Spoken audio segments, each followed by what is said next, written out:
South Africa's debate over jobs and economic policy has once again moved to the center of the political conversation following a sharp exchange between Action SA leader Herman Mashaba and economic freedom fighters leader Julius Malema.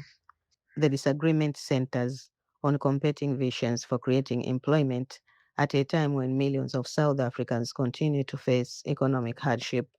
Rather than focusing only on personalities, the exchange reflects a much larger debate about how the country should grow its economy and reduce unemployment.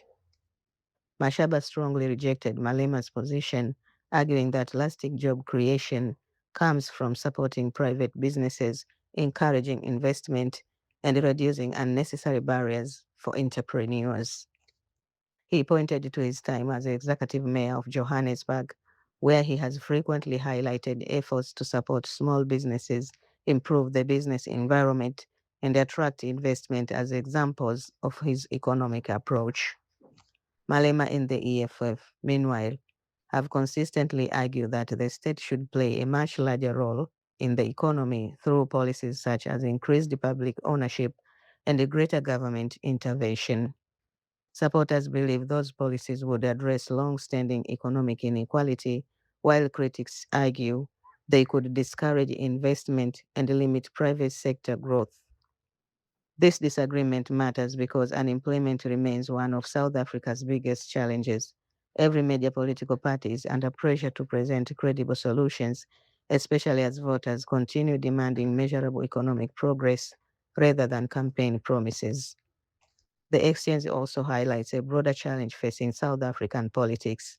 Public confidence increasingly depends not only on bold ideas, but also on whether political leaders can demonstrate practical results. Voters are paying closer attention to evidence, implementation, and accountability as they evaluate competing economic strategies.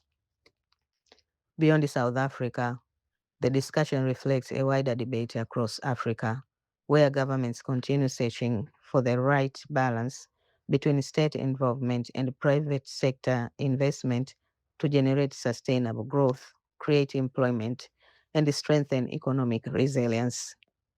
Ultimately, this latest confrontation between Mashaba and Malema is less about personal rivalry and more about two fundamentally different economic philosophies.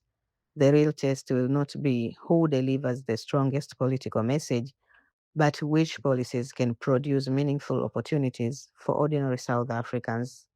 As this debate continues, it is likely to remain a defining issue in the country's political landscape. What approach do you believe offers the best path to creating jobs in South Africa? Share your perspective in the comments and stay with us for more balanced analysis as this story continues to develop.